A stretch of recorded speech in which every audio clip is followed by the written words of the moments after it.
Om Swastiastu, Bapak Rudi. Swastiastu, Pak Yan Beca, gimana nih Pak Yan? Gimana kabarnya nih Pak Yan? Ya kabarnya sih biasa-biasa, ini lagi lesu, terus istri bermasalah, Bapak Rudi saya juga ada masalah, jadi bingung untuk saya ini sekarang. Ada yang mau diomongin Pak Yan? Pasti lah Pak. Bukan masalah istri ya, nanti ya, masalah istri beda. Ini masalah tentang kenakalan, kedisiplinan anak-anak dalam belajar. Akhir-akhir ini saya merasakan kedisiplinan anak-anak itu sangat turun sekali Pak. Dimana mungkin ini faktor dari new era ya, kalau belajar di era baru, kalau mereka biasa belajar sambil bangun tidur, dan begitu di new normal ini benar-benar karakter itu masih terbawa sekali ke sekolah ini. Oh, jadi Pak Yan Eca jadi mau ngomongin masalah kedisiplinan ya. Jadi apa sih sebenarnya yang mau Pak Yan Eca dapatkan dari pembicaraan itu? Begini Pak, saya sudah melakukan pemetaan di kelas terkait kedisiplinan anak yang menurun akhir-akhir ini, karena kedepannya kalau saya tidak lakukan pemetaan dan tidak mencari solusi dan saya tidak diskusikan dengan ahlinya Bapak Rudi, nanti akan berimplikasi besar terhadap kelas-kelas yang lain. Karena dalam proses pembelajaran, kedisiplinan itu merupakan kunci utama sebuah kesuksesan dalam mencapai tujuan pembelajaran. Jadi saya bisa tangkap apa yang Pak Yan Eca mau sampaikan, jadi tentang kedisiplinan, karena kedisiplinan itu berperan penting Pak Yan ya dalam kesuksesan anak-anak nanti. Nah, menurut Pak Yan Eca itu apa sih arti kedisiplinan itu menurut Pak Yan? Kedisiplinan adalah sebuah ketaatan sikap, karakter, dan mental, terutama di bidang akademik, yaitu ketaatan di bidang kognitif, psikomotorik, dan afektif. Nah, itu sangat berperan sekali terhadap sistem atau pola belajar anak. Karena dengan disiplin, di mana kita tahu hanya kedisiplinan yang akan bisa mencetak seseorang menjadi sukses. Kalau mereka sudah disiplin di kognitif, karakter, psikomotorik, terlebih karakter, maka apapun yang kita rencanakan, apapun yang kita menjadi sebuah keyakinan di kelas akan semakin berkualitas. Benar sekali Pak Yan ya. Jadi kedisiplinan saya tangkap di sini menurut Pak Yan itu adalah ketaatan anak Pak Yan ya. Nah, misalkan nih Pak Yan Eca, kalau misalkan dinilai nih Pak Yan ya dari angka nilai 1 sampai 10, menurut Pak Yan Eca kedisiplinan murid-murid Pak Yan Eca ini saat ini itu berada di posisi mana Pak Yan? Itulah Pak Rud, karena dari analisis nilai komparasinya itu kemungkinan anak-anak masih ada di grade 6 ke bawah Pak Rud. Jadi sangat memprihatinkan sekali dari fakta yang saya alami di kelas. Nah, itu di sini saya ingin berdiskusi, ingin berkolaborasi dengan Pak Rud biar ada jalan yang terbaik untuk meningkatkan kualitas, potensi, dan kompetensi diri anak. Iya. Jadi menurut Pak Yan Eca itu nilai daripada murid Pak Yan Eca itu masih berada di posisi 6 Pak Yan ya, 6 ke bawah. Nah, jadi kalau seperti itu Pak Yan, jadi harapan Pak Yan nanti Pak Yan Eca tentang kedisiplinan murid itu, nanti harapan Pak Yan itu sampai ke nilai berapa Pak Yan Eca? Kalau ini karena masih mengawali di new era atau pembelajaran era baru, kalau kita mencari nilai 10 kan sudah impossibility, ketidakmungkinan, karena sebuah pencapaian yang sempurna itu belum proses. Paling tidak ya ada di grade 8 lah. Oke. Ke grade 8 Pak Yan ya, ke nilai 8. Nah, jadi harapan Pak Yan Eca yang awalnya nilainya 6 ke bawah itu supaya bisa ke nilai 8. Nah, menurut Pak Yan apa yang bisa dilakukan untuk mencapai nilai 8 itu Pak Yan? Menurut Pak Yan? Dari hasil pemetaan studi kasus yang saya lakukan, mungkin karena ini kasusnya insidental, mereka kemudian menemukan pembelajaran suasana yang sangat baru, jadi reaksi euforia itu yang berlebihan, mungkin perlunya kontak fisik atau rasa kangen yang tidak terkontrol. Jadi saya harus menerapkan keyakinan kelas. Kita bikin dulu aturan-aturan yang bisa menjadi sebuah keyakinan kelas, bahwa dalam pembelajaran ini loh yang menjadi keyakinan. Dari keyakinan itu kita akan tumbuhkan rasa untuk bisa berproses tumbuh kembang menjadi sebuah budaya positif. Jadi keyakinan kelas ya Pak Yan ya. Ada lagi kira-kira selain keyakinan kelas Pak Yan? Selain keyakinan kelas, paling saya juga harus merefleksikan diri, memberikan contoh. Kalau kita menuntut sesuatu yang baik, kita juga harus memberikan umpan balik atau feedback yang baik di luar sana sebagai sebuah bentuk inspirator dari Ki Hajar Dewantara, bahwa guru di sana juga harus bisa mempunyai posisi among. Yang pertama itu Ing Urso sebagai seorang inspirator, Ing Madyo sebagai seorang kolaborator, dan untuk Luliandayani sebagai seorang motivator. Kita harus melebur ke dalam ketiga posisi itu biar menjadi sebuah ikon yang ikonik. Iya. Oke Pak Yan, jadi saya bisa tangkap bahwa untuk mewujudkan nilai 8 itu Pak Yan maunya melakukan keyakinan kelas, kemudian memberikan contoh atau keteladanan. Nah, kira-kira menurut Pak Yan yang mana dulu yang paling mungkin bisa dilakukan dari kedua itu menurut Pak Yan? Kalau yang pertama yang harus kita lakukan, ya pastilah kita membuat keyakinan. Karena dari keyakinan itu akan ada kolaborasi aksi, kolaborasi kesepakatan bahwa hal positif yang harus kita lakukan untuk meningkatkan kedisiplinan, untuk membentuk sebuah budaya positif, itu memang harus keyakinan kelas. Iya. Jadi kapan itu bisa dilakukan Pak Yan? Secepat mungkin. Besok saya pasti akan lakukan, karena hari ini kan jam terakhir, lalu saya nggak ada jam ngajar lagi. Jadi besok jam pertama sampai jam terakhir saya ada jam. Jadi saya akan setiap kelas melakukan keyakinan kelas. Oke, jadi besok ya saya catat di sini yang besok akan langsung mengeksekusi untuk meningkatkan kedisiplinan murid itu. Nah baik Pak Yan, jadi kita udah sampai nih di ujung sesi Pak Yan. Nah jadi pertanyaan saya, apa sih yang sudah Pak Yan dapatkan dari sesi percakapan ini?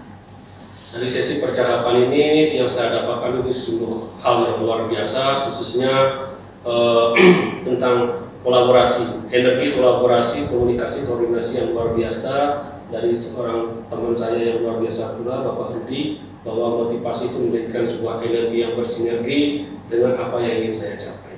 Dan ini merupakan tenaga yang super power bagi saya, karena kita tahu untuk melakukan atau mencapai sebuah kesuksesan, kita tidak akan bisa berdiri sendiri dalam sebuah komunitas. Oke, saya ucapkan terima kasih banyak atas atensi waktu dan partisipasinya mengajak saya untuk bisa berdiskusi atau berkeluh kesah tentang masalah kita. Ya, siap Pak Yan. Jadi nanti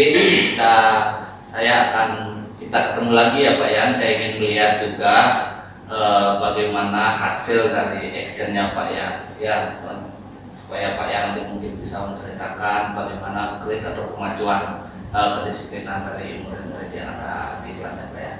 Baik Pak Yan, terima kasih atas gininya udah mempercayakan keluh kesahnya Pak Yan sama saya. Oke, sama-sama Pak Budi.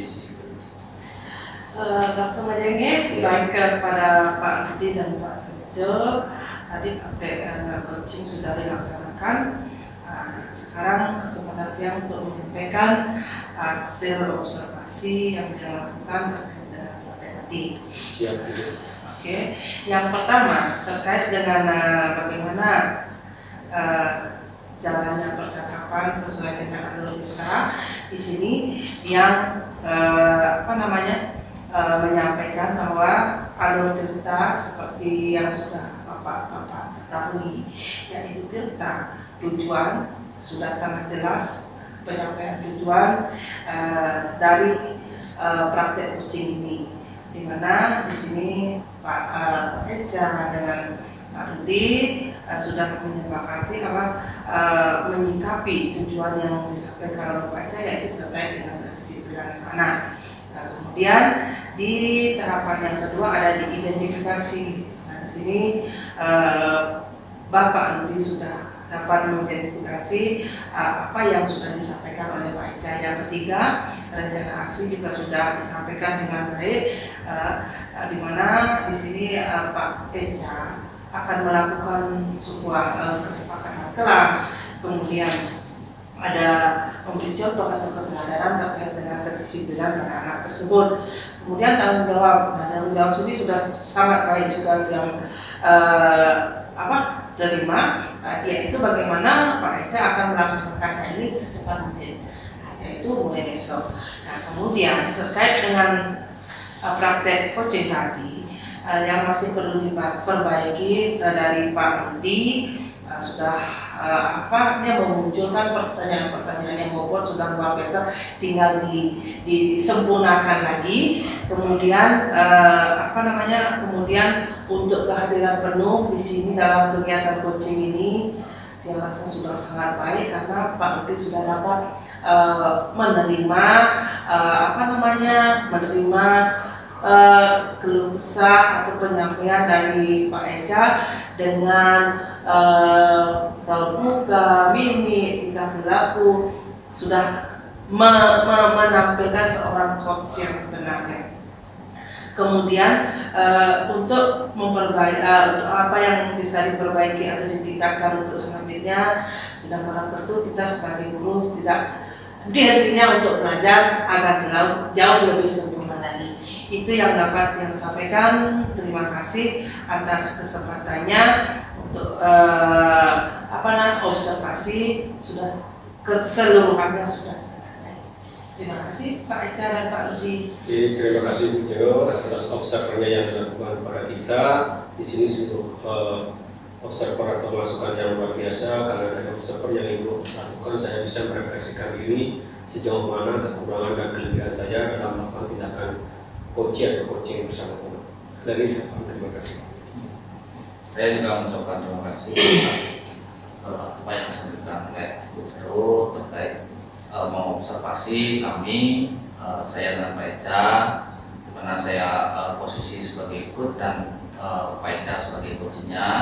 Apa yang disampaikan oleh Bu Vero itu merupakan masukan bagi kami nanti untuk lebih meningkatkan lagi kemampuan kami dalam melakukan coaching. Terima kasih. Terima kasih. Selamat pagi Pak Eca. Selamat pagi Bapak Rudi yang luar biasa. Gimana kabar nih hari ini?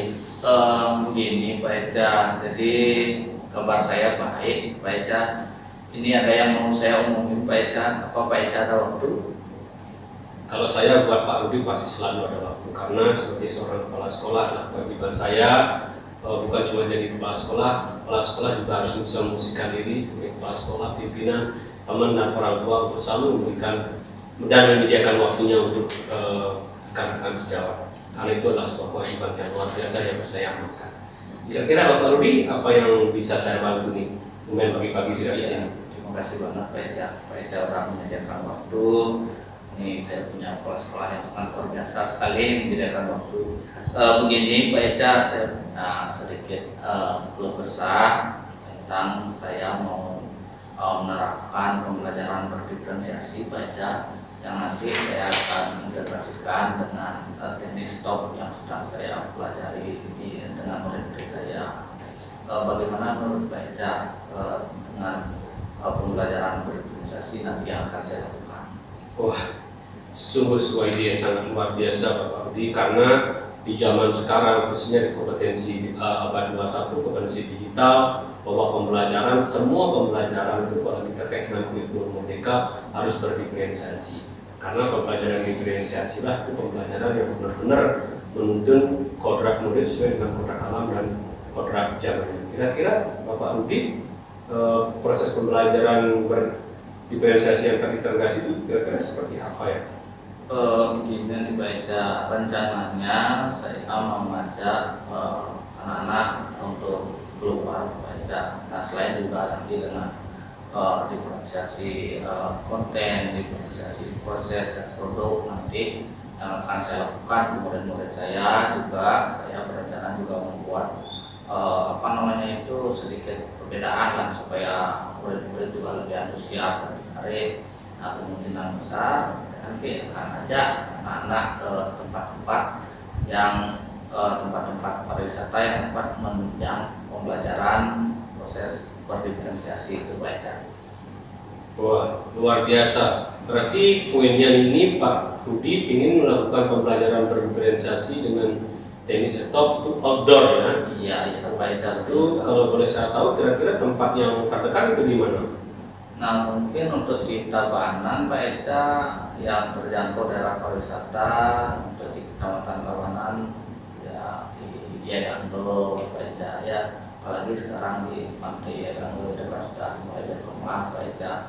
Nah juga nanti biaya transport juga tidak terlalu mahal bagi anak-anak ke sana gitu. Nah nantinya harapan ya sih anak-anak bisa berkembang di sana itu dalam proses pembelajaran diferensiasinya. Nah, selain itu juga nanti apabila ada kendala-kendala, jadi saya juga mau mengintegrasikan juga ke anak-anak untuk mengelola emosinya dengan memakai teknik stop Pak Eca. Jadi seperti itu. Wah, luar biasa Pak Rudi, karena seperti yang saya ketahui bahwa teknik stop dalam pembelajaran itu adalah sebuah bentuk aplikasi balancing body, mind, and soul. Artinya keseimbangan budi, jiwa, dan raga. Karena apa? Kalau sudah ada saling keterseimbangan antara body, mind, and soul, anak-anak akan selalu belajar dengan bahagia dan senang.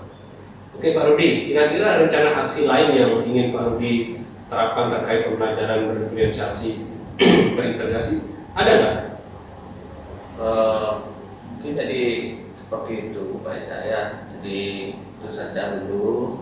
Nah ini yang menjadi keluh kesah saya gitu. Nah selaku Pak Eca juga sebagai pimpinan kepala sekolah, nah mengizinkan atau tidak untuk melakukan saya mengajak murid saya keluar seperti itu.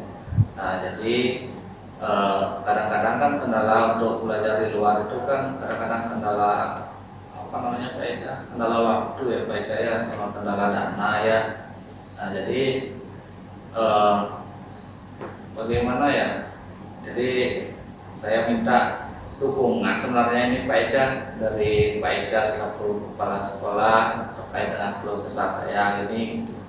Ya bagaimana menurut Pak Eca, apa saya didukung seperti itu Pak Eca? Pasti Pak Rudi. Saya selaku kepala sekolah akan selalu mendukung setiap program-program yang inovatif, visioner, dan adaptif, apalagi brilian. Siapapun dulunya terkait kendala, kemungkinan karena ini kita baru mengawali, di tengah jalan pasti ada keterbatasan karena anggaran ini belum masuk di RKS. Tapi selaku saya pribadi, karena saya ada sisa uang lebih, pasti saya itu yang saya manfaatkan mungkin untuk Pak Rudi. Nah kedepannya, karena ini pasti efeknya luar biasa, karena apa yang Pak Rudi lakukan saya sudah pernah alami. Kebetulan saya juga latar belakangnya guru bahasa, dulu di mana saya bisa meningkatkan perkembangan potensi dan kompetensi diri, juga berpraktek langsung, berpraktek baik dengan para bule yang ada di Kuta.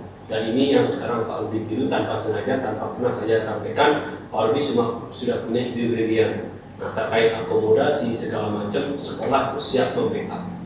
Jadi apapun yang menjadi hambatan Pak Rudi bukan menjadi sebuah hal yang jelek, tapi jadikan itu sebuah tantangan, bukan halangan. Karena hambatan harus menjadi sebuah tantangan untuk kita berproses menjadi seorang pemenang.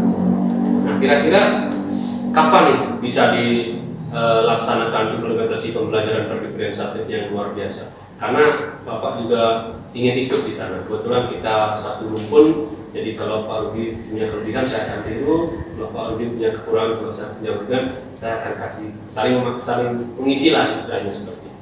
Ya, jadi terima kasih banyak nih Pak Eca, kalau sudah mendapat dukungan seperti ini, saya merasa senang sekali gitu. Nah kalau mengenai kapan ini eksekusi, lagi 2 hari saya kebetulan dapat jadwal Pak Eca di kelas 10 ya 10A nanti. Lagi 2 hari rencananya, kalau sudah Pak Eca mengizinkan, lagi 2 hari rencananya saya langsung eksekusi proses pembelajaran berdiferensiasi ini yang outdoor ini Pak Eca. Oke, berarti untuk pertama ini satu kelompok saja ya? Satu. Nah, karena satu kelompok jumlahnya kurang lebih 20, jadi saya nanti bisa sewakan shuttle. Nanti habis berpraktek baik anak-anak, kita ajak makan bareng lah. Jangan ajak renang karena risikonya gede. Ya. Tapi kalau ajak makan kan pasti happy. Jadi dulu Pak, saya minum marah ini ya, karena ini obat. Karena kalau saya nggak kena marah, badan saya pegel nih Pak.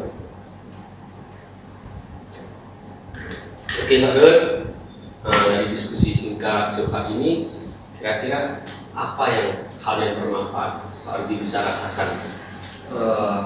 hal yang sangat bermanfaat yang bisa saya rasakan. Ini sangat luar biasa sekali Pak Eja selaku kepala sekolah sangat mendukung proses-proses pembelajaran berdiferensiasi yang akan direncanakan, dan Pak Eja juga selaku kepala sekolah memberikan dukungan ya luar biasa sehingga membuat saya dalam bergerak nantinya kegalauan saya yang awalnya ragu-ragu untuk menerapkan pembelajaran berdiferensiasi ini jadinya lebih plong Pak Ijaya, jadi lebih terbuka bahwa gini saya jadinya perasaan saya untuk menerapkan proses pembelajaran berdiferensiasi dengan yang diintegrasikan dengan teknik stop ini.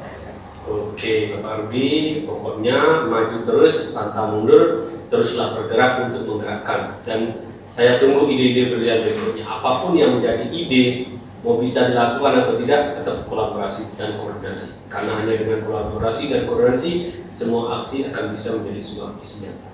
Oke, terima kasih. Saya Pak ya. Baik, Bapak Eja dan Pak Rudi, sekarang giliran yang untuk menyampaikan observasi yang dia lakukan terkait dengan coaching model Tirta tadi.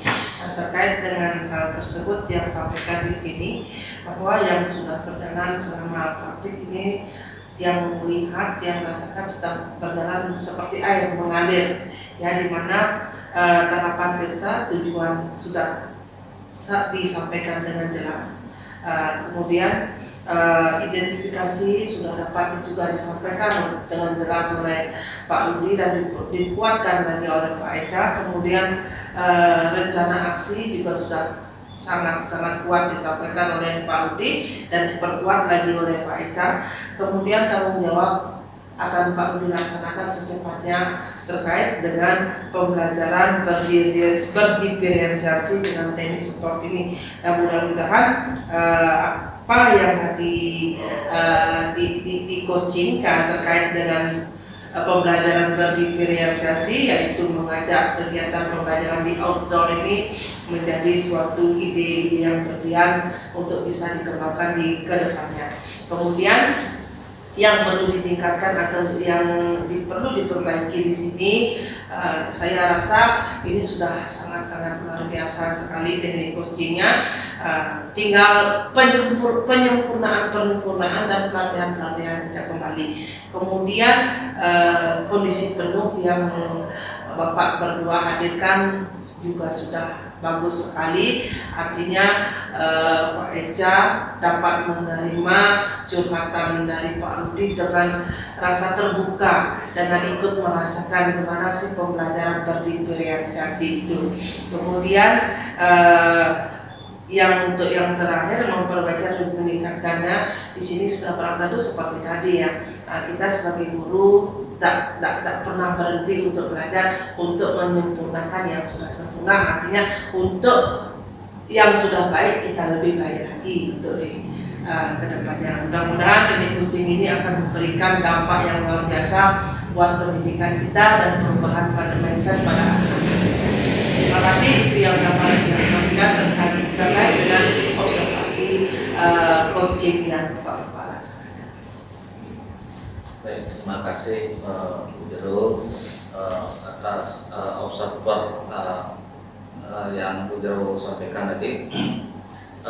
Di posisi sekarang ini saya berada di posisi sebagai kunci. Ya, jadi apa yang Bu Jero sampaikan itu merupakan sesuatu yang sangat luar biasa bagi saya, karena memberikan gambaran, masukan-masukan terhadap apa yang saya lakukan pada saat saya sebagai coach dalam mencurahkan permasalahan saya kepada coach saya, dalam hal ini adalah Pak Wayan Sweja, mana beliau juga memberikan pertanyaan-pertanyaan berbobot sehingga memancing potensi-potensi saya, apa yang harus saya lakukan. Jadi terima kasih atas masukan dan saran-saran dari Bu Jero. Oke, terima kasih Bu Jero atas observasinya yang dilakukan untuk saya sebagai seorang coach di sini ya. Tentunya Bu Jero juga sudah melakukan observer dengan tindakan presence yang luar biasa, di mana pengamatannya itu super detail luar biasa memang sudah tipikalnya seorang observer. Dari pengamatan yang Bu Jero itu lakukan tadi, saya bisa merefleksikan diri seperti apa kemampuan ataupun kompetisi saya dan kekurangan saya. Dan terima kasih. Oke, terima kasih Bapak. Mari kita lanjutkan ke sesi berikutnya. Swastiastu Ibu Jero. Swastiastu Pak Eca. Yuk silakan duduk. Ya, becik Pak Eca. Gimana kabarnya hari ini? Kabar saya buruk terus Bu Jero. Saya lagi stres nih, istrinya nganggur terus, nggak punya uang. Iya. Pusing loh, mau cari istri lagi, tambah nggak punya uang. Janganlah. Ya, Lagi ini Pak Eca katanya dari kemarin cari saya ya? bukan dari kemarin Bu, dari dulu saya udah cari-cari dulu. Tumben nih punya waktu ketemu sama Ibu. Iya. Padahal sudah saya pesan sama sekretarinya, biar sehari bisa 3 kali lah ketemu Ibu. Ternyata dengan kesibukan Ibu yang luar biasa, akhirnya saya bisa ketemu. Iya, sekarang kita Luar bisa biasa. bertemu. Mungkin ada yang bisa dibicarakan atau diomongin buat dia Pak Eca? Oke, terima kasih Bu atas waktunya yang luar biasa ini. Saya di sini ingin curhat lah, diskusi ringan dengan suasana santai terkait pembelajaran yang akan saya terapkan lah, pembelajaran hybrid learning ini. Pembelajaran hybrid learning ya, kedengarannya ini kok apa ya, seperti keluar negerian begitu nih pembelajaran hybrid learning ini. Tapi saya aja ngomongnya susah ini Pak Eca ya. Nah menurut Pak Eca apa sih yang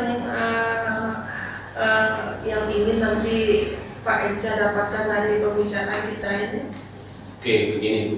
Nah, terkait pembelajaran hybrid learning, kalau mungkin orang awam dengarnya kalau hybrid learning itu cocoknya belajar online. Memang pembelajaran online, tapi orang pasti mikirnya wah cocoknya di musim pandemi COVID. Padahal hybrid learning ini tetap kita mereferensi ke luar negeri, karena dipikir kan pasti luar negeri referensinya. Karena kita juga dijajah orang luar negeri. Sekarang yang menjajah kan bukan orang negeri tapi dalam negeri. Cuma tentunya beda termasuk di pendidikan. Nah, hybrid learning yang ingin saya terapkan di sini karena kita sekarang kan ada di kurikulum merdeka. Jadi kemerdekaan anak dalam belajar itu biar selalu tercover. Artinya begini Bu, di saat kita belajar mengajar offline di kelas mungkin ada beberapa anak yang tidak bisa masuk sekolah entah karena alasan sakit, ada izin upacara, ada kematian, ada suka dan duka, jadi mereka kan tidak bisa aktif. Ya, Nah, benar. dengan kemerdekaan belajar dan sistem hybrid learning ini, jadi anak bisa undangan, bisa acara apapun, dia bisa menikmati pembelajaran kita secara online. Jadi perpaduan antara belajar di rumah dan di sekolah dengan sistem online. Oke.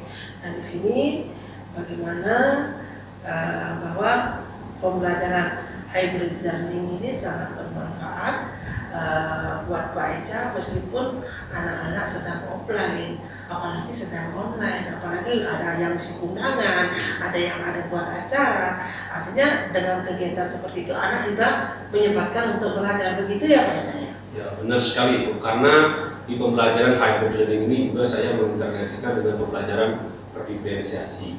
Jadi teknik belajar anak itu kalau biasanya anak kan punya 3 karakteristik, ada yang auditory, visual, dan kinestetik. Jadi dengan mereka yang di rumah itu bisa mendengarkan materi penjelasan saya hanya menggunakan suaranya saja atau videonya lengkap dengan suaranya.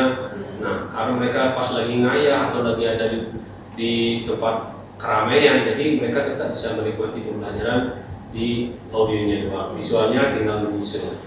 Luar biasa sekali idenya Pak Eca ini terkait dengan hybrid learning ini, sampai saya aja ngomongnya susah nih. Keluar negerian ini. Nah, ya. Terkait dengan hybrid learning yang Pak Eca sampaikan, kira-kira di sekolah ini Pak Eca sudah terapkan nggak hybrid learning? Ya, begini Bu, dari pemetaan kasus yang sudah saya lakukan, karena saya menganggap dari pemetaan itu dan saya amati dan cermat, ternyata kita bisa melakukan hybrid learning walaupun dengan modal yang seadanya. Kuncinya cuma satu Bu, kita mau membelajarkan diri, pembelajaran digital, kita akan menjadi orang yang bermental. Tidak perlu dengan alat yang mahal-mahal, cukup satu laptop dan kamera sensorik.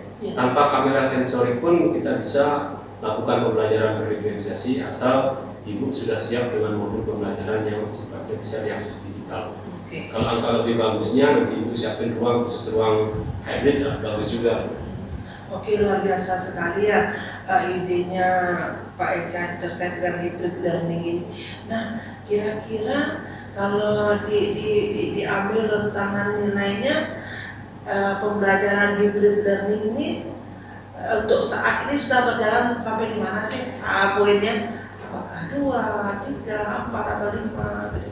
Oke, kebetulan untuk saya pribadi saya sudah menerapkannya dari zaman setelah kita tatap muka. Kalau dulu saya biasa pembelajaran online, terkadang menggunakan Meet, terkadang menggunakan OBS. Kalau OBS itu namanya Open Broadcast Studio. Jadi kita kayak penyiar TV, kita mau tampilin layar apa keren, mau kelas apa kita kenal nama keren. Nah, untuk yang hybrid ini kemarin saya sudah pernah coba 3 kali dan efeknya luar biasa. Anak-anak juga senang dan bahagia karena mereka yang di rumah mau liburan, mau sakitnya benar-benar sakit atau tidak sakit bisa tidak jadi masalah. Yang penting dia tetap update menikmati apa yang saya berikan dalam pengajaran. Terus, jadi nilainya itu ya, bagi saya sudah 8. Oh, sudah 8. Nah, terus kalau sudah 8, harapan Pak Echa sekarang mau dapat nilai berapa ini? Harapan saya ya biar bisa nilainya 10, karena kemarin saya kan cuma bisa menggunakan pembelajaran menggunakan kamera sensorik yang bisa melihat saya saja. Jadi kalau saya praktik karena bisa, saya ingin 1 kamera lagi. Jadi anak-anak yang di rumah tidak hanya melihat saya saja dengan kamera buka belakang, dia bisa melihat teman-temannya di sana. Jadi dia bisa saya hello. Jadi kalau dia cuma bisa saya hello sama saya saja. Jadi makanya saya perlu 2 kamera, kamera depan dan kamera belakang. Itu siapa? Iya, oke. Berarti dengan nanti poin 10 yang Pak Echa harapkan, berharap ada kamera lagi untuk mendukung hal tersebut untuk dapatkan nilai 10 itu kan ya. Seperti itu agar gestur kita dari muka, dari depan, dari samping bisa dilihat oleh anak siswa kita. Nah, seperti itu. Kemudian menurut menurut Pak Echa, apa sih yang bisa Pak Echa lakukan untuk mencapai nilai 10? Tentunya komunikasi kolaborasi antara saya dan sekolah dalam hal sarana dan prasarana. Kebetulan hari ini kantong saya masih kosong, mungkin saya hanya butuh uang 1 juta saja untuk beli kamera sensorik yang bisa bertahan untuk 1 tahun. Jadi itu saya bisa dipakai setiap kelas, dan kedepannya kalau memang sekolah ini ada anggaran, saya punya ruang khusus yang benar-benar ruang hybrid. Jadi kameranya rolling circle 360 derajat. Dari ujung rambut sampai ujung kaki pun kita bisa dipantau seperti siaran TV. Tinggal pilih kamera yang mana, itu kalau semua tampil. Jadi lebih interaktif dan figuratif jadinya. Oh, luar biasa sekali ya. Nah, terkait dengan apa yang Pak yang lakukan tadi adalah membutuhkan dukungan daripada prasarana dan prasarana yang mendukung nanti kegiatan pembelajaran hybrid learning tersebut berjalan. Kemudian adanya ruangan khusus untuk kegiatan tersebut, sungguh luar biasa. Nah, kemudian apa sih yang bisa Pak Echa lakukan untuk nanti bisa melengkapi sarana-sarana tersebut? Kalau untuk melengkapi sih, karena hari ini saya hanya bisa pakai kamera sensorik. Kemudian kalau bisa ya lagi 3 hari lah, biar ibu bisa berikan saya lagi 1 kamera, biar benar-benar itu juga saya bisa menampilkan tampilan depan dan luar, dan khususnya laptop lagi 1 bu, karena laptop saya speknya masih rampas, saya ingin spek yang di atas 10 nanti biar bisa saya lakukan di Facebook atau di YouTube. Jadi kedepannya sekolah ini benar-benar jadi sekolah digital, dan mudah-mudahan apa yang saya lakukan bisa menjadi pembebasan bagi teman-teman yang lain untuk selalu kreatif dan kreatif. Luar biasa sekali Pak Echa terkait ide dari hybrid learning ini. Nah, tadi sudah Pak Echa sampaikan sarana dan prasarana, kemudian kamera, kemudian laptop kan seperti itu. Nah, sekarang yang paling mungkin Pak Echa lakukan terlebih dahulu yang mana sih? Yang paling mendesak Pak Echa butuhkan untuk kegiatan hybrid learning? Paling yang saya butuhkan adalah laptop dengan spek tinggi dan kamera sensorik yang 1. Itu yang benar-benar biar saya juga bisa melakukan pengajaran yang Ya lumayan maksimal. Oke, luar biasa sekali Pak Eja ya. Artinya di sini dalam mewujudkan tujuan dari hybrid learning terhadap anak, Pak Eja membutuhkan laptop yang speednya lebih tinggi dari yang sebelumnya. Oke, nanti mungkin bisa dibicarakan dengan Wakasatgasnya terkait dengan hal itu. Nah, dari hal-hal yang sudah Pak Eja sampaikan tadi terkait dengan program hybrid learning ini, ya tetap aja nih mulutnya suka sekali Pak Eja. Iya. Saya ajak pengajaran hybrid jadi Ini sudah sekali hybrid learning. Nah, terkait dengan apa yang sudah kita bicarakan, kira-kira kapan sih Pak Eja bisa gregetnya melakukan ini? kalau gregetnya kan saya sudah sampaikan sudah dari kemarin, saya selalu melaksanakannya tiap hari. Selalu saya lakukan itu. Nah, terkait hybridnya kan tergantung di kelas. Kalau kelasnya ada anaknya yang absen dan dia bisa ikut hybrid, saya mainkan hybrid. Tapi kalau anak yang absen memang dia benar-benar tidak bisa ikut belajar, ya tetap saya belajar tatap muka aja. Ya, mudah-mudahan itu berjalan ya Pak Eja ya. Dan bisa dilakukan secepat mungkin. Untuk nilai 10 ini kapan sih cepatnya ini? Tak sabar saya Pak Eja lihat endingnya ini loh. Kalau nilai 10 itu kan pasti dari kelengkapan sarana. Kalau sarannya udah lengkap, siarannya ya? pasti bisa ditonton di YouTube dan lain. Oke, luar biasa sekali. Luar biasa sekali Pak Eja. Sebenarnya saya tertarik ini pembelajaran hybrid learning, tertarik sekali. Karena apa? Nah, seperti kemarin pas COVID, dengan online yang memadai saja kita sudah bisa melaksanakan pembelajaran yang full, harap kita full gitu, dan juga bisa mengambil kegiatan-kegiatan yang lain di sela-sela pembelajaran itu. Luar biasa sekali. Baik Pak Eja, setelah Pak Eja menyampaikan apa yang tadi sudah Pak Eja buat dan laksanakan, kira-kira apa sih yang Pak Eja dapatkan dari pembicaraan kita ini? Sungguh manfaat yang luar biasa Ibu, karena dari pembicaraan ini Ibu memberikan dukungan support material ataupun material terhadap apa yang saya rencanakan. Ini semua bentuk kolaborasi, koordinasi, kesepakatan yang benar-benar mantap. Sekali lagi saya ucapkan terima kasih atas energinya yang luar biasa dari seorang ibu yang benar-benar saya banggakan. Baik Pak Eja, kalau gitu diam dulu ceritanya Pak Eja, lagi 2 minggu kita bertemu, kita ngobrol gimana sih ceritanya Pak Eja lagi 2 minggu ya, bagaimana cerita tentang hybrid learning ini yang dapat nanti pendidikan itu berpusat pada anak. Oke Pak Eja, terima kasih atas curhatannya. Iya.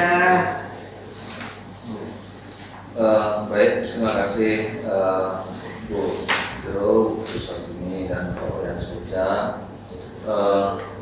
Mohon izin saya menyampaikan hasil observasi saya. Saya di sini sekarang bertugas sebagai observer.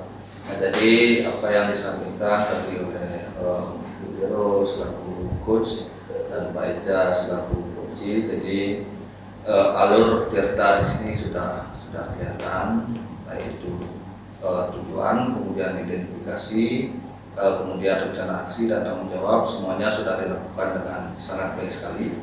Nah, kemudian khusus untuk coachnya Bu Sastini, Bu Jero sudah sangat baik dalam melakukan proses coaching, sudah juga memancing dengan melakukan pertanyaan-pertanyaan yang berbobot, sehingga kelihatan sekali jadinya alur ceritanya, prosesnya di sana.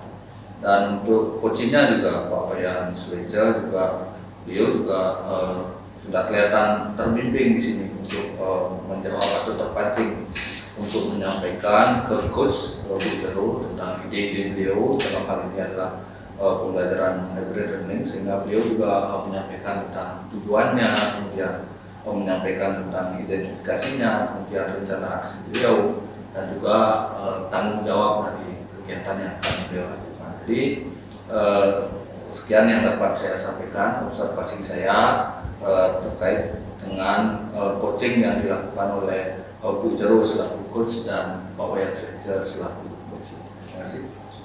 Baik Pak Rudi, terima kasih atas observasi yang Pak Rudi lakukan kepada kami. Masukan Pak Rudi sangat dia akan menggunakan sebagai dasar dia untuk tetap belajar menjadi menjadi guru atau menjadi pusat pembelajar yang bisa nanti bisa dicontoh atau sebagai among pada anak didiknya, bahwa kegiatan-kegiatan coaching seperti ini sangat membantu kita dalam menemukan solusi atau memecahkan permasalahan yang sedang kita hadapi. Terima kasih kepada Pak Rudi, masukan yang sangat luar biasa dan menjadi inspirasi dan motivasi saya untuk tetap belajar ke depannya. Terima kasih. Oke Bapak Rudi, saya mengucapkan terima kasih banyak atas observasinya yang begitu cermat, yang menjadikan saya bisa berpikir tentang kemampuan biar bisa menjadi orang yang lebih bermartabat tentunya dalam proses pendidikan ini. Mungkin tidak ada yang banyak saya sampaikan karena apa yang disampaikan oleh Pak Rudi sudah sesuai dengan faktanya. Terima kasih ya Pak Rudi. Sama-sama. Selamat sore Bu Jero. Selamat sore Pak Rudi. Yang dengar katanya Bu Jero yang nama. Iya nih benar sekali Pak Rudi, dari kemarin dari Pak Rudi ini mau ngomong-ngomonglah sedikit, bisa nggak ada waktu Pak dia ngomong sebentar sama Pak Rudi? Ada apa kira-kira yang mau diomongin? Ya, ini Pak Rudi, ini kan terkait dengan mungkin ada sedikit beban di pikiran yang masih mengganjal ya, begini Pak Rudi. Nah, dalam program CGP kan kita dituntutlah membuat sebuah prakarsa perubahan. Nah kemarin yang sudah sempat buat prakarsa perubahan yaitu konselor teman sebaya kan begitu. Nah dari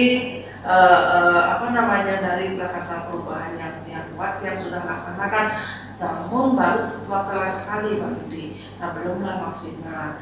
Nah yang jadi beban gimana sih nanti kedepannya prakarsa perubahan ini bisa diterima di program sekolah, bisa diterima guru dan anak-anak biar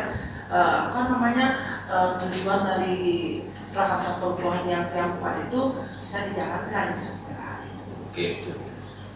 Jadi bisa saya tangkap di sini. Jadi Bu Jero ngomongin tentang prakarsa perubahan konselor teman sebaya. Ya benar sekali. Ya. Nah jadi sebelum lanjut tentang itu, kira-kira apa yang mau Bu Jero dapatkan dari pembicaraan? Yang ingin dapatkan dari pembicaraan ada rasa lega di pikiran saya bahwa prakarsa perubahan yang saya buat itu dapat bermanfaat buat lembaga sekolah. Baik, jadi biar ada rasa lega Bu Jero ya. Oke. Nah, jadi menurut Bu Jero seberapa penting itu Bu Jero tentang apa namanya itu konselor teman sebaya menurut Bu Jero? Ya Pak Rudi, yang terkait dengan prakarsa perubahan yang dia rancang itu, yang rasa sangat-sangat penting sekali Pak Rudi. Karena apa? Prakarsa perubahan itu yang buat dengan tujuan untuk meminimkan tindak pelanggaran anak-anak, ya, seperti halnya tidak pakai dasi. Kan dengan adanya konselor teman sebaya di kelas, dia dapat kasih tahu temannya 1-2 kali, pasti anak itu akan merasa, oh saya diperhatikan, oh benar saya salahkan gitu. Artinya untuk meminimkan tindak pelanggaran tata tertib yang ada di sekolah dari hal-hal yang terkecil dulu. Iya. Jadi sangat-sangat penting ini Bu Jero ya menurut Bu Jero. Nah kalau misalkan Ibu Jero dari misalkan kalau dinilai antara nilai 1 sampai 10, proses konselor teman sebaya yang sudah terjadi di sekolah Bu Jero itu pada saat ini itu posisinya berada di nilai mana?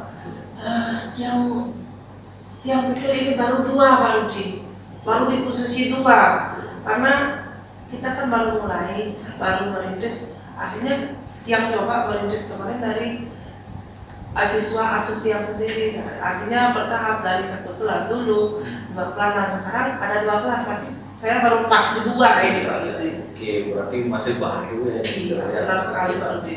Nah kalau begitu Jero, kalau Bu Jero bilang tadi masih berada di posisi 2, kira-kira berapa nilai yang diharapkan oleh Bu Jero dengan adanya prakarsa perubahan ini konselor mahasiswa? Iya sih Pak Rudi, terkait dengan konselor teman sebaya ini harapannya kegiatan atau program konselor teman sebaya ini adalah di persentase 7 sampai 8 itu Pak Rudi. Ya, biar bisa artinya apa ya, meskipun tidak 100% program itu berjalan yang nanti imbasnya kepada anak-anak juga. Jadi maunya Bu Jero biar berada di posisi 7 atau 8. Apa yang bisa Bu Jero lakukan untuk sampai ke posisi itu?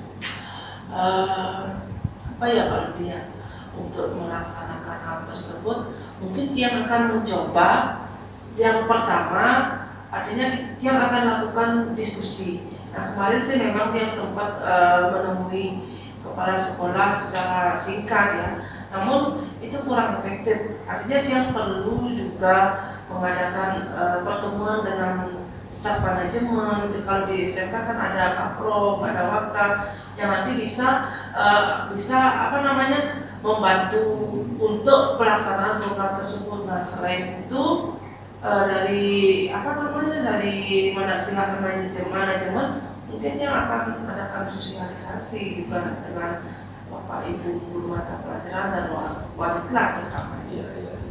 Jadi ada pendekatan gitu ya dengan kepala sekolah, kemudian ke pihak manajemen, kaprok dan wakaf gitu ya, juga dengan guru juga ya, dengan wali kelas. Ada lagi kira-kira?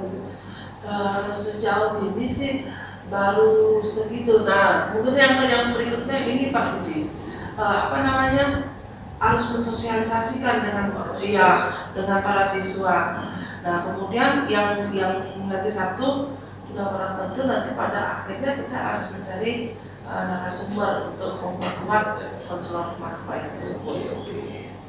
Nah, jadi saya bisa tangkap Bu ya, jadi yang bisa Bu Jero lakukan itu yang pertama melakukan pendekatan dengan kepala sekolah, kemudian melakukan pendekatan juga dengan pihak manajemen, di antaranya ada kaprok, di sana ada wakaf, nah, kemudian ada sosialisasi ke guru untuk ke wali Bu Jero ya, kemudian sosialisasi ke siswa dan juga mungkin mendatangkan narasumber Bu Jero ya. Ya, jadi kalau begitu yang mana yang bisa Bu Jero lakukan dalam waktu dekat dan cara ini? Dilihat dari ininya itu Pak, kemungkinan yang bisa akan secepatnya lakukan dulu sosialisasi dari hal yang terkecil dulu, sosialisasi dulu kepada wali kelas, karena peran wali kelas itu sangat-sangat penting di kelas itu untuk bisa menyampaikan bahwa oh ini loh ada program dari guru CGP terkait konselor teman sebaya dengan tujuan seperti ini gitu. Jadi sosialisasi ke guru dulu ya. Kapan itu bisa dilakukan? Rencananya sih biar cepat Pak Rudi, karena poin 2 ini harus kepingin yang tingkatkan lagi ke poin 7 atau 8 itu ya secepatnya, karena ini akhir semester dan kita ada jeda. Mungkin setelah jeda nanti dia akan langsung bergerak untuk mensosialisasikan ke wali-wali kelas. Secepatnya ini besok 1 minggu atau 1 bulan? Mungkin lagi 2 mingguan Pak. Oke, lagi 2 kita minggu. kan jeda kan, ya jeda. Lagi 2 minggu Jero ya. Ya. Oke, nanti saya tunggu senyap Jero. Nah, kita udah nyampe di ujung Jero, di ujung sesi. Jadi apa yang Jero dapatkan dari pembicaraan? Luar biasa Pak Rudi. Belum rasanya, artinya apa yang saya pikirkan, apa yang saya rasakan terkait dengan konselor teman sebaya ini, yang saya sampaikan sekarang ke Pak Rudi, saya menjadi ringan bahwa program yang saya buat ini ternyata nanti bisa dilaksanakan dengan yang tadi kita bicarakan tersebut dengan sosialisasi dan lain sebagainya, artinya dia merasa lebih ringan karena beban saya dapat berkurang dengan menyampaikannya kepada Pak Rudi. Baik Bu Jero, jadi saya akan tunggu action-nya Bu Jero tentang prakarsa perubahan konselor teman sebaya yang akan Bu Jero lakukan tepatnya paling lama 2 minggu ke depan. Baik, saya akan tunggu Bu Jero, kita akan ketemu lagi untuk melihat sejauh mana perkembangan dari prakarsa perubahan konselor teman sebaya yang Bu Jero berikan. Baik Pak Rudi, terima kasih ya Pak Rudi sudah mau dengar curhatan Tiang sehingga waktunya Pak Rudi tersita sebentar ini. Nanti kalau memang ada perlu nanti dihubungi ya Bu Jero ya. Baik, terima kasih Pak Rudi. Ya, sama-sama Bu Jero, siap. Oke, Bapak Rudi dan Bu Jero, kali ini saya ingin menjelaskan tentang observer yang saya lakukan terkait praktek coaching ya. Yang pertama saya mulai dari Pak Rudi dulu ya sebagai seorang coach, di mana dalam praktek coaching tadi Pak Rudi sudah melakukan teknik coach berdasarkan alur cerita, di mana ada tujuan, identifikasi, rencana aksi, tanggung jawab sudah dilaksanakan dengan sangat baik. Nah, untuk coachnya di tujuan itu Bapak Rudi sudah sangat baik dalam proses coaching, karena dengan alur cerita ini Pak Rudi sudah melakukan menanyakan apa sih maksud tujuan dari si coach untuk diajak berdiskusi. Kemudian diidentifikasi, Pak Rudi selaku coach juga sudah melakukan umpan balik pertanyaan-pertanyaan yang berbobot terkait dengan topik yang dibahas. Di rencana aksi juga Pak Rudi sebagai coach sudah melakukan pertanyaan bagaimana strategi implementasi yang ingin diterapkan. Di tanggung jawab sebagai alur cerita terakhir, Pak Rudi juga menyatakan memberikan pertanyaan-pertanyaan yang berbobot tentang bagaimana komitmen si coach dalam melakukan aksinya nantinya, biar bisa menjadi sebuah aksi nyata. Oke Bapak Rudi, terima kasih sudah melakukan praktek coaching yang luar biasa. Oke, untuk Bapak Ibu Jero, nah di sini Bu Jero posisinya sebagai seorang coach ya. Di dalam penyampaian materinya atau topik yang dibawakan oleh Bu Jero diawali juga dengan percakapan yang sangat humanis dan kekeluargaan sebagai bentuk transparansi kejiwaan atau sikap atau mental, di mana dengan keterbukaan kita akan lebih enak berbicara, karena kita akan berbicara dari hati ke hati tanpa ada rasa beban. Itu Ibu sudah lakukan dari penyampaian maksud dan tujuan. Terkait implementasi atau identifikasi, Ibu juga sudah menyampaikan sekilas strategi identifikasi permasalahan topik. Nah, di rencana aksi di sana juga Ibu sudah menjelaskan apa sih maksud dari praktek apa tadi namanya tuh konselor teman sebaya. Nah, di sana Ibu sudah juga jelaskan. Terus di tanggung jawab kemarin tadi juga Ibu sudah menjawab bahwa implementasi dari teman konselor sebaya akan dilakukan sesegera mungkin, karena ini untuk melatih keterampilan komunikasi yang sungguh luar biasa berpraktek coaching. Bagus dari teman-teman. Terima kasih. Terima kasih Pak Yan sudah mengobservasi ini di saat saya bertugas sebagai coach dan Ibu terus sebagai coach. Jadi apa yang Pak Yan sampaikan itu merupakan masukan bagi kami atau bagi saya sendiri untuk terus berlatih lagi dan berlatih lagi supaya bisa berada di posisi coaching yang profesional. Terima kasih Pak Yan. Baik, kepada Pak Wayan Ceceng ya, sebagai observasi di kesempatan hari ini yang diucapkan terima kasih karena luar biasa sekali masukan yang sangat-sangat membuat saya ingin belajar terus bagaimana mempraktekkan teknik coaching ini baik nanti kepada teman, kepada anak-anak maupun mungkin kepada keluarga. Terima kasih sekali kepada Pak Wayan masukannya. Mudah-mudahan apa yang disampaikan Pak Wayan bisa menjadi dasar buat dia untuk belajar jadi guru yang lebih baik lagi. Terima kasih Pak Wayan. Oke, sama-sama Ibu.